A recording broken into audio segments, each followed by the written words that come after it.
For the bridge on bench, you're going to position yourself on legs up on a bench so that way the calves are square on the bench.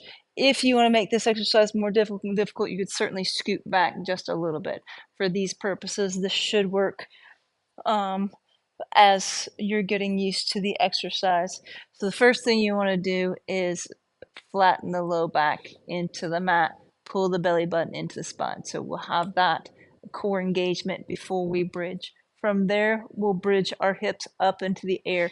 We should keep that nice neutral spine. You should feel the glutes and the hamstrings engaged in this position. From here, what you'll do is you'll keep your hips level, which means you have to really engage the leg that's going to stay on the bench, the glute and the hamstring on that side, and then we'll lift one leg up into the air, return that to the bench, get a good engagement on now the left leg as we lift the right leg. What we're looking for, obviously, we don't want to see the hip drop as we lift the leg up. We want to keep our neutral spine. We don't want to see the belly inflate and the rear end, the tailbone drop to the floor. We want to keep that nice neutral spine as we do this. Reset the hips in between each rep. Give the body opportunity to rest for a second. Re-engage. Get the good contraction on the posterior side of the body. Hold, lift, reset. Especially transitioning from one side to the other. Make sure you have the engagement of the side that's going to stay on the bench before you lift the opposite leg to make sure you keep that nice stable pelvis. In this exercise, we want to make sure that we have this nice 90-degree angle. So from here, we're going to do our wall bridge exercise. The first thing I want you to do is press your feet into the wall, and then you're going to bridge your hips up off the ground. Now, as you do this, you might find that you go into this posterior pelvic tilt, completely normal as we're getting into this bridge position. Once you have your bridge position, now I want you to think about going back into that anterior tilt. It doesn't need to be excessive. We don't want to do a major arch of the back, but what we want to do is we want to take those hips and tilt them anterior. As soon as we have that, we're drawing our belly button towards the spine. And then from there, I want you to lower, holding that hip position until you're just hovering. Maybe you barely feel your rear end in contact with the ground. From this position, we're simply holding. Just make sure you keep that anterior tilt. We don't want to tuck back under. We want that anterior tilt. We want the belly button pulled in towards the spine, and then we're going to hold position. As you're doing this, you should feel engagement in the back side of the leg, of the upper leg, in the rear end, and possibly even the back side of the lower leg.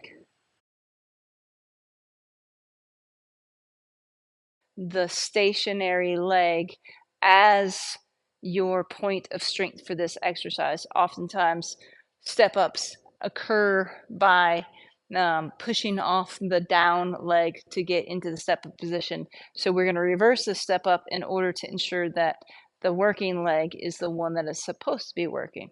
So get your balance on one leg. You'll allow your free foot to drop. The goal is simply to tap the toe to the ground. You're going to have to hinge forward with your upper body, but hinging doesn't mean slouching. You want to keep that nice straight spine position, belly button's pulled in, and then from here, we want to just simply touch that toe to the ground and return back up. We're not bouncing off the foot. That's not what the goal is. The goal is to just barely touch that foot to the ground to return back to the standing position. Some things to be aware of. Watch the knee alignment when you come down.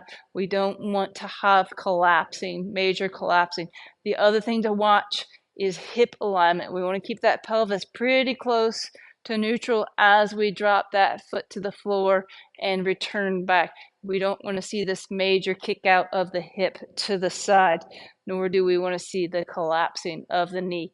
If that happens, grab a little bit of assistance. Alert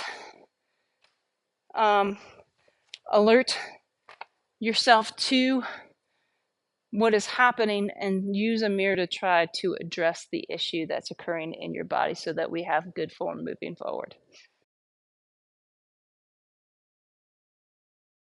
For the RG bar row, you'll have both hands palm down.